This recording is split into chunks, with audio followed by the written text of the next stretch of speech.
Striderna i Mariupol stod ju i centrum för rapporteringen om Ukraina-kriget för ett år sedan. Följde ni media då så minns ni förmodligen fortfarande en förlossningsklinik, en teater och ett stålverk som alla blev bombade. Men förmodligen har ni färre minnen av invånarna i Mariupol. En av dem är Nikolaj som är 17 år och som har en YouTube-kanal som man kallar Videos from Mariupol. Jag bad att få intervjua honom och här är resultatet.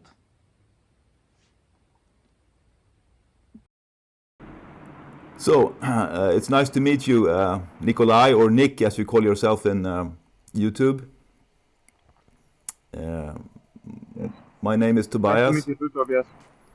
I live in Sweden. You are from Mariupol. Mariupol, Russia. Russia, you say, not Ukraine. Not Ukraine, definitely. Not anymore. Not anymore, yeah. A year ago, when there was fighting in Mariupol, there was a lot about it in our media, of course.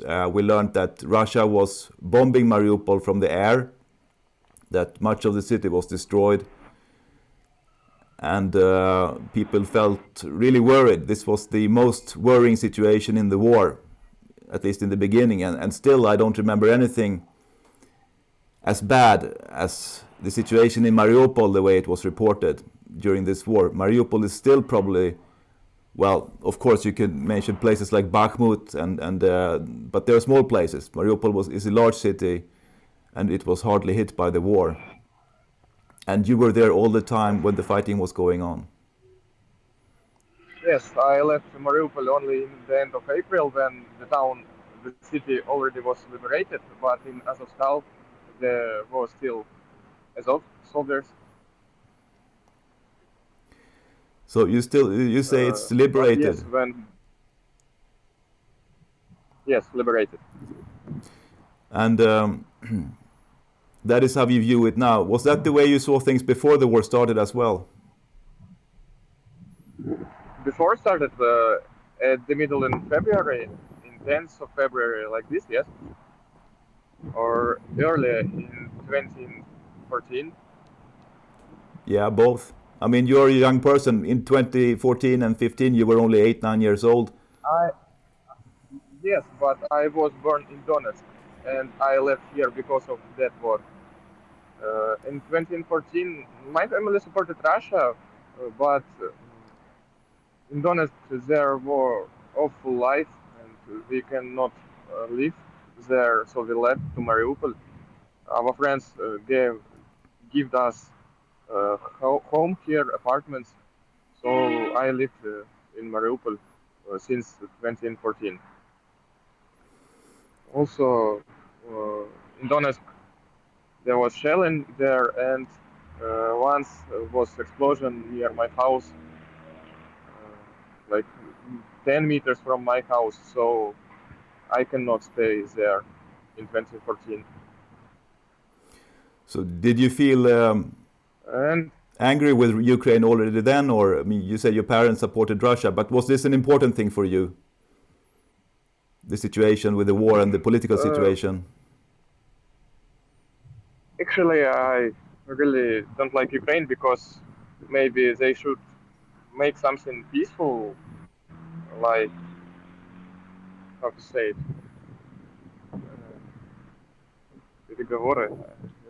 I forgot this word. Negotiations. Yes, negotiations. Instead of just bombing, moving tanks, and also later, when I already was 17 years old, I watched many videos from Mariupol, from Donetsk, from that time, from 2014, and I really don't like the fact that Ukraine moved tanks here, moved military technique here instead of negotiating, and I think it's definitely blood on their hands. You mentioned in your videos, especially the one about the situation during the war that you recorded some time ago, that you have pro-Ukrainian friends.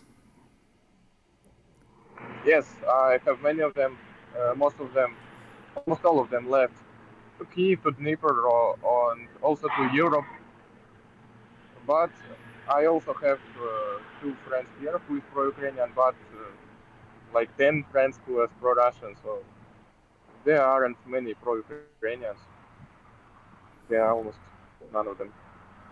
How do you know how many people left? Like, for example, from your class or among your teachers, how many people are still in Uh, Mariupol? from from my old class left around half, maybe a little more than half, or a little less. Teachers, almost all of them left, but it's my class, and my school is located in the place which was completely burned.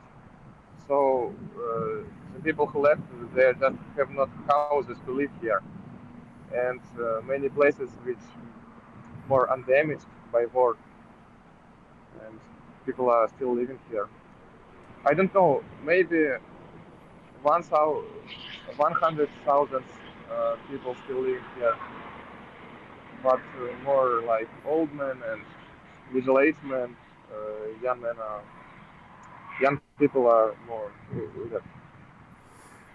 Do you think people are coming back, or maybe it's not possible to come back if you left for Ukraine?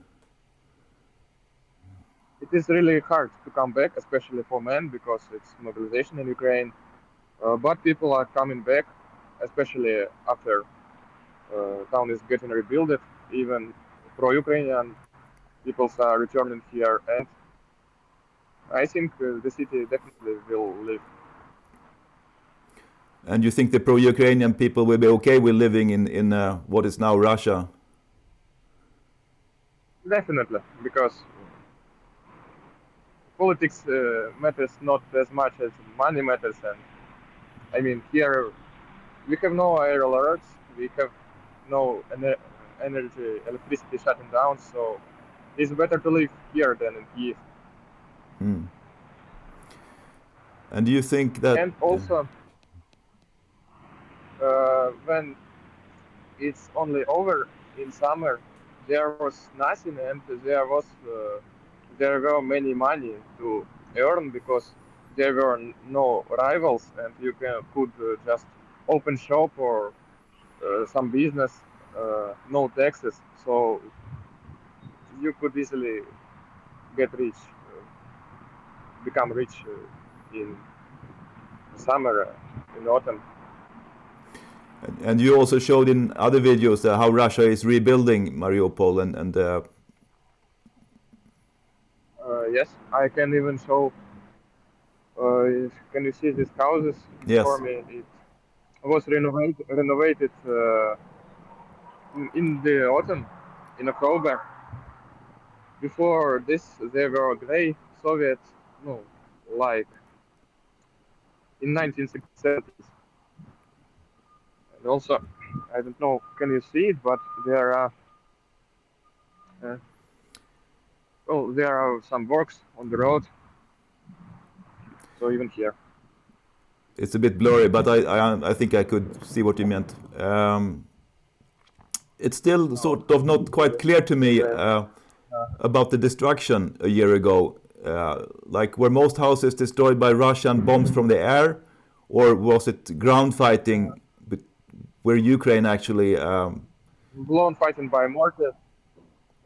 Yes, by Ukraine mortars, tanks, Ukrainian tanks, and howitzers uh, from Ilicha, from Azovstal. Many houses were bombed from the places where Ukrainian was. But surely Russia must have bombed some houses from the air as well. Of course, both sides did this, but in my district, more houses were destroyed by mortars and by Ukrainians. Mm. And there were lots of different troops back then in Mariupol. They were from the Russian side. They were, I think, regular Russian soldiers, and the Donetsk People's Republic Um, soldiers, and Chechens from. And on the Ukrainian side, there was the uh, regular forces and the Azov and maybe other such battalions or yes, regiments. first Russian soldiers who come here was Donetsk Republic soldiers. Most of them were from Donetsk. And then after a week or two, here come Chechen, Ahmed battalion, who took over all of Mariupol. And from Ukraine, yes, armored force and Azov. And I don't know how much of. Did you have anything to do with any of the? Did you meet any of these forces yourself? Did you have any direct experience of them? No, fortunately, I wasn't. No, I when I left to Donetsk, I was evacuated to Donetsk. I have apartments here, and I was evacuated by Donetsk Republic soldiers, and they are nice guys. And also from my neighbors, from the rumors, from the people I talked with, the Russian soldiers and Chechen, even Chechen soldiers are nice guys, and oh, they are just usual soldiers, and Azov is really bastards. Um, What about even when regular there was Ukrainian soldiers?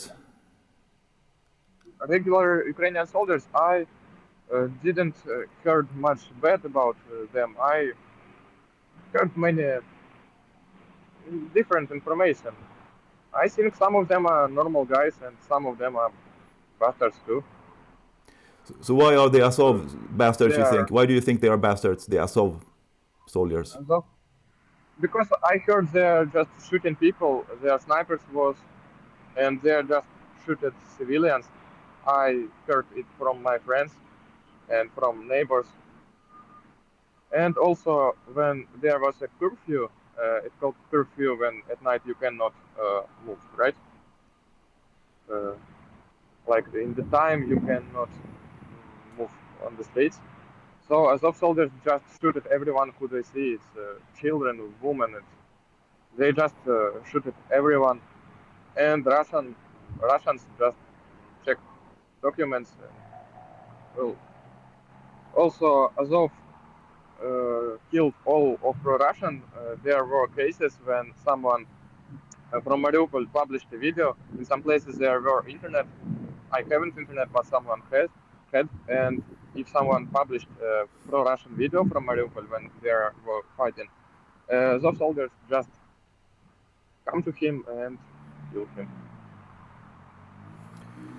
Do you think the Russians would do the same to pro-Ukrainian people? Never heard about this, and also in the internet I seen many pro-Ukrainians, not many, but I seen pro-Ukrainians who live in Mariupol publishing photos, and they are on anonymized. Uh, you can see their face, their names, and nothing happens to them. They're just publishing something pro-Ukrainian from Mariupol, and no one notices them. And regarding the Azov battalion, why do you think they act like this?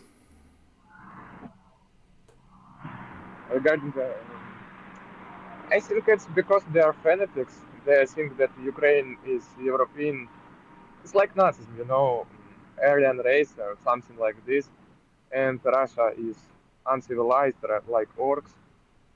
Also, many of them just were cheated. I don't know how to say it.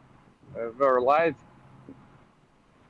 that in Russia everything is undeveloped, that is murder, that in Russian there are no roads, no cities, people are living in mud without toilets, without heating.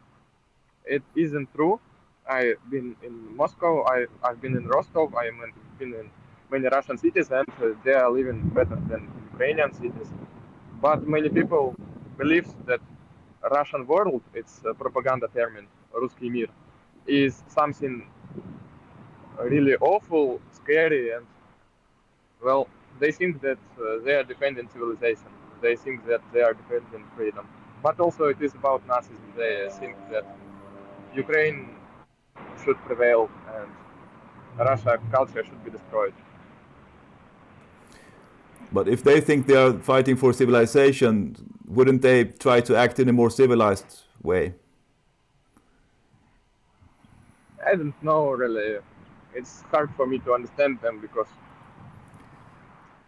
maybe they are just maniacs. I mean, it's hard for me to understand them. Yeah, They destroyed the city and they told that they protect it. It isn't even logical. yeah. Well, thank you very much for talking to me, Nikolai. Thank you too for the conversation.